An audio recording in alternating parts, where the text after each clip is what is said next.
Another holiday event this weekend is tomorrow's special screening by RoxFilm and Arts Emerson of a documentary film about Willie O'Ree. He was the first black player in the National Hockey League. Making his debut for the Boston Bruins, he was a local hero, but he would eventually play a far-reaching role advancing diversity in a sport that's long been thought of as overwhelmingly white. The film's called Willie, and we'd like to welcome its co-producer and a former NHL executive, Bryant McBride. Thank you very much for being with us, Bryant. Thanks for having me, Chris. Bryant, first of all, this is a film not just about Willie, but a campaign to have him put into the NHL Hall of Fame, which did come to pass. Why does he belong there? Well, he belongs there for the amazing work that he's done over so long. Willie said in his Hall of Fame induction speech that he's been in hockey for 67 years, which is incredible. And a good chunk of those years, he has worked, really all of them, I should say, he has worked tirelessly to diversify the game, to make sure the game was inclusive, to make sure the game was for everyone. Of course, at the very outset of this film, you evoke a comparison with Jackie Robinson, and Willie O'Ree actually met him on 2 occasions. But a lot of people might say, well, wait a minute, you know, Jackie Robinson was this real stand-up even before he was in the Major League Baseball, and he encountered a huge amount of resistance in this country. What about Willie O'Ree? I mean, he looks like just a regular Canadian guy playing hockey. Yeah, no, it's a great question. I mean, Jackie Robinson is, you know, is the gold standard, if you will. I mean, what he did as a change agent was remarkable, and he did a lot of that on the playing surface. Willie is the inverse.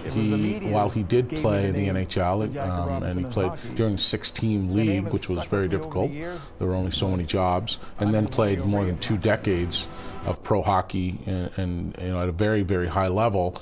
It was really his contribution after he had finished playing that put him on par with Jackie Robinson.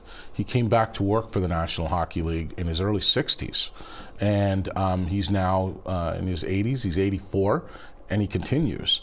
He has taken it as his mission, as his life's work, to diversify the game, and for that, I think he's in this. He can be said in the same breath.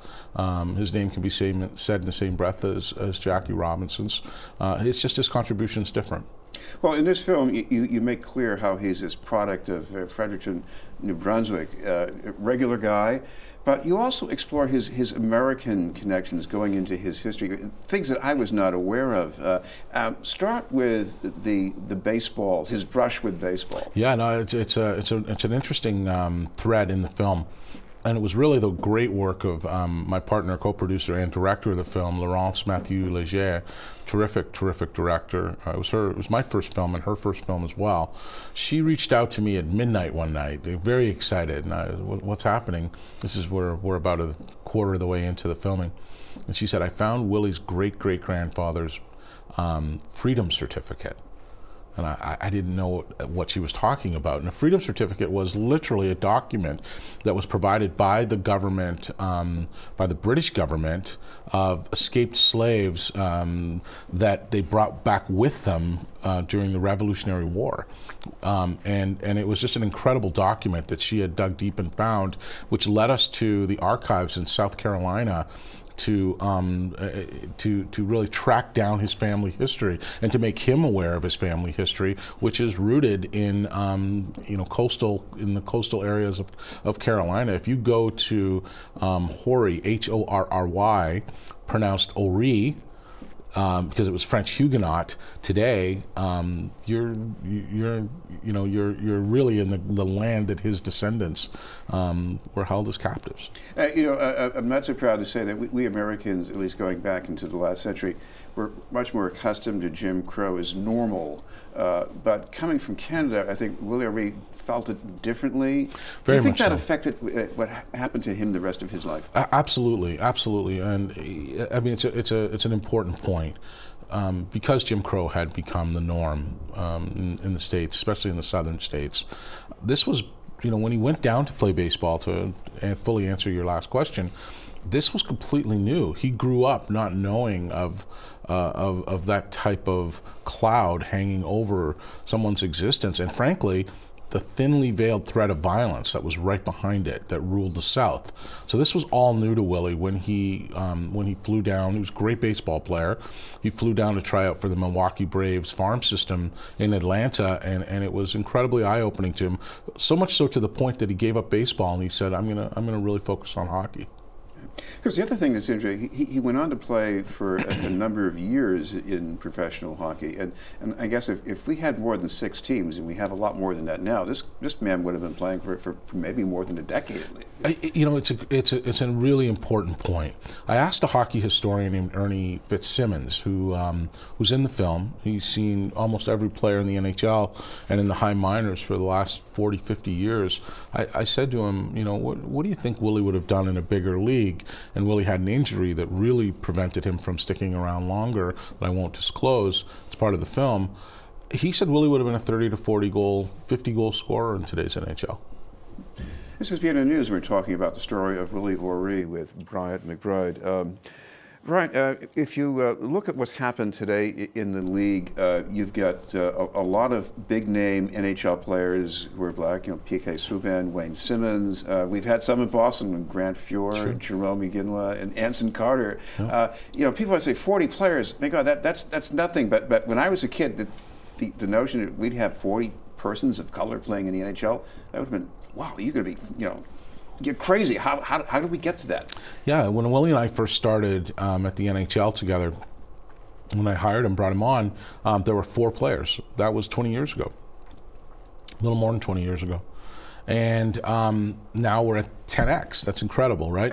And I think that number is just going to grow. And it's really about access. It's about exposure to the game, and it's about representation. And that's what Willie has done so remarkably well, is represent. This is who I am. I'm proud to be, and you can do it too. So that message really resonates with kids. I came from a screening this morning with 800 or so Boston public school kids, and they cheered and stomped their feet and were excited by really the message of opportunity that pervades the film. And Willie is the standard bearer for that. He's done a great job of it. I think it's a challenge for kids from a lot of the neighborhoods in Boston to go far in any sport, even basketball. But when Willie's out there working with the kids, how is he helping them, if not necessarily with that problem, but something else in their life? Yeah, I think what he's doing is he is a messenger of the possible. You know, he overcame such incredible odds. He speaks very candidly and frankly and openly about being, you know, every day that he was on the ice, about being called, you know, all kinds of names. You know, not a day went by, he likes to say, that he was met with racist, you know, comments and bigotry and ignorance. And he talks about it constructively and openly, and that is really one of the greatest gifts you can give a kid, to let them know that adults are thinking about this in a positive way, not dividing the country based on race, not to get too political, but you know, it's work. Canada has done it, Rwanda has done it, Germany, South Africa. The work to be put into uniting this country and dealing with the biggest scar in the history of this country, which is race, is worth it. And he exemplifies that and carries that message daily. I know players in the NHL are a lot more international than they used to be, but getting more diversity in terms of color, I mean, isn't that critical to the survival of this league, if it's in this continent? You know, there's a really smart woman at the NHL named Kim Davis. She has my old job at the NHL. And she's doing a phenomenal job with a team of staffers at the NHL that are working, you know, daily to diversify the game, and not just along the lines of race and color, but you know, everyone deserves opportunity and a chance to play, because the country's changing. The country is becoming browner, just as a macro socio-economic, and you know, it's just that shift is happening from a demographic standpoint, right? And to ignore that, it doesn't make a lot of sense. So you know, I know that I'm not going to speak for Kim or for Gary Bettman. That's not my place. But I know they're keen on diversifying the game, and making sure that everyone feels welcome to be part of the game, whether that's on the surface playing or whether that's in the stands. And finally, you mentioned this will be shown tomorrow. Exactly when and where? It's going to be at 2:30 tomorrow at